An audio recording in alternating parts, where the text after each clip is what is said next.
map that is Vertigo, or are they going to go with the punish pick of Overpass? I think Overpass is a map that we can put into question because we haven't really seen much of FURIA on it. We know it can be tactical, it can be one of these very hard T-side to crack, but I think Gambit is able to do it. Honestly, Vertigo or Overpass would be the picks, and this is also what has made their success for so long, right? The ability to play these maps super tactical that you cannot avoid. It's always a pain in the veto. And I just got to add on one thing. Obviously, oh, there we go. Inferno. That's There we go. We have the Overpass. punish pick coming in. I like that. Yeah, I mean, it's not only a punish, they're just good on Overpass. Like, Yeah. I think we have to be careful with the definition of punish. They're not stepping out of their comfort zone. It's Oh, just yeah, the yeah. stars are aligning. They're good and they're punishing They're at the same good time. Overpass and they punish. Look how wild this veto is at the end, though. FURIA themselves say we don't want to play Vertigo. At this tournament, actually, you want to play Gambit and Vertigo. This is your chance to get a win on that. I still feel that was a fluke. I'm just going to say it. I think that was an anomaly, the fact that Entropic beat Gambit on that map. Yeah, but you say that. They struggled against mouse sports, too. True, fair enough. But fair enough, Mirage is a map that Brazilians have famously been much more comfortable on if it does go to it.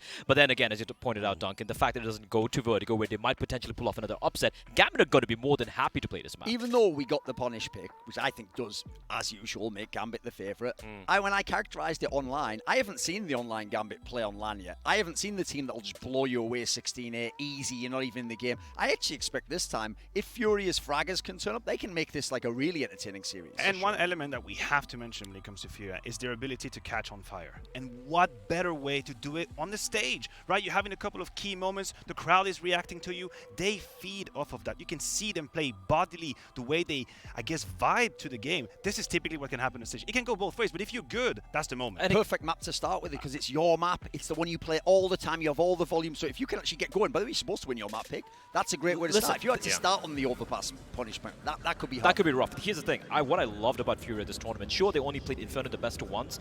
They dismantled Liquid CD side. That was some fantastic stuff coming out from them. So, yeah, for sure, we could have a game in our hands here. Yeah, I mean, well, I totally agree. Look, I thought this was going to be, like, say, a deceptively close one, mainly because I think FURIA have that experience. They've proven time and time again they're always good to upset at least one big team at a tournament. They, do that all the time. And I think Gambit realized the occasion, what this means for them. The online legacy means nothing if you fall at this hurdle here. You're right. I think we have to keep an eye on the first half of this first map. That is going to be the key because we're going to have FURIA on their T side moving against Gambit, who, by the way, have the best CT side of the event so far. We're talking 70% of round one on the CT side, which is ridiculous. Shiro on the CT side has a 1.77 rating in the defense. That's it is ridiculous. abnormal. Like, this number doesn't even make sense. So we have in the first half this whole conundrum of can FURIA break the defense of Gambit? Here's the thing, though. Then you talk about Case Serrato, who has the highest rated on T-side entries thus far in the tournament. Okay, it's going to be an yes. unmovable object against an unstoppable force. That's what we're going to be seeing here. Yes, and for me, I'm going to have to go ahead and put a lot of the weight we talked about earlier on the shoulders of Art, because without Henny, he is the AWPer. Like, he essentially, he can't match what Shiro's doing. I mean, for a start off, basically Shiro's the best CT side player in the world right now. But I think he has to have big impact. He has to break that impact rating on the HLT.org again. If he does that, they've got the right map to go with. Now we can have an interesting series if you can at least make it competitive, if not break this first map wide open. Well, we are ready for the action, guys. Thanks for all of your thoughts. Now, the theme of this major was indeed that it was a throwback major to better times. So who better to commentate this game than James Bardolph and DDK? What I wonder is, do we have a big upset on our hands here? This is an important moment for Gambit. It's a very big crowd for them. However, down there's a huge Brazilian crowd here for FURIA. They've come all the way from Brazil, which is amazing. It's a long way to go, especially with how things are at the moment. So I don't think this is by any means a guarantee for Gambit. It's hard to beat just the fan power that Brazil has to offer. I think this is going to be incredible. On paper, we have the 18th best team in the world in FURIA, according to the HLTV rankings, versus the 4th best. But I feel like the crowd are going to lift that. And here we are. We're ready to get into this one. Stockholm, how are you feeling about this? Here it is, Gambit versus FURIA. Map 1 in this best of 3. The playoffs here at the major. And we're kicking things off on Inferno. And I wouldn't want it any other way than a mid-aggression coming right out of Gambit. Straight down mid, Nafany's looking for something, and we've got FURIA stuck between a rock and a hard place. There's Flames not helping them either. Straight through the smoke, and that'll be an aggressive start to this pistol round, but it's not over yet. Yuri's in a 1 versus 4.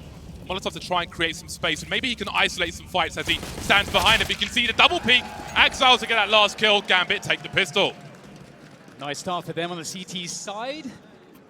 But I'm sure that FURIA will have some tricks up their sleeve as they move into this next round. The question is, do they want to get that pressure on straight away? Are we going to see a force buy?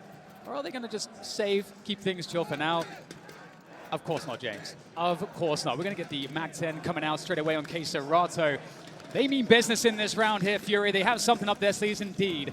And we'll have to see exactly how it pans out. I knew that we weren't going to get Nuke in this series, but I think that is a great example on the T side of just how aggressive and merciless FURIA can be on their T side. How scary every round can be. They'll always be threatening to go for a fast push. Oh, it's really hard to hold your utility against FURIA. James, they're going to try to flash through this, I think. They're going to try to push up this banana, but there's a deep control with Nafany right there. They don't necessarily know if it's a force buy here. Gambit, so this could be a surprise of re-smoke. And they're readying up the flash, but he's going to pull off of the flash there. You can see Gambit, they're playing very, very careful with respect to top mid, for example. They're trying to avoid getting overrun by pistols, having rifles picked up. They're playing as much range as they can. Obviously, banana is very, very important, just to threaten going to either side. So you can see that FURIA want to take it away. Gambit going to stand and fight, but with Shiro in the library, everybody playing range on that A-bomb site. Help will not be on the way quickly. There it is, the flashes, but Nafany, he's got, whoa! Queserato, how has he won that one? That's a huge opening there for FURIA. They've burned a lot of the clock waiting those smokes out, but they have plenty of time to get themselves into that B site. But it is fortified still. We've got Hobbit up there with an MP9. FURIA, 30 seconds left, looking for the split. This is going to be a tough one, but they still have options going into this B site. 30 seconds on the clock, and there's a, hold on a second, we've got a two-man flank, and Intez has got no idea, outmaneuvered by FURIA, and now we've got huge problems for Gambit. They do, however, have two players on the bomb site, and time is on their side. There are dangerous weapons in the hands of FURIA as well, but they need to close this distance. These MP9s need to get a little closer. You can see Shiro trying to play max distance, gets his bell rung now. Queserato's in the red as well, bomb plant pressure. They need to die before the clock runs out at the very least. 4 seconds, have they got time? It's got to be too late, surely! Oh, Axel had no idea. He could have just stopped there and two players would die after the clock. It will go the way of Gambit, but only one player survives.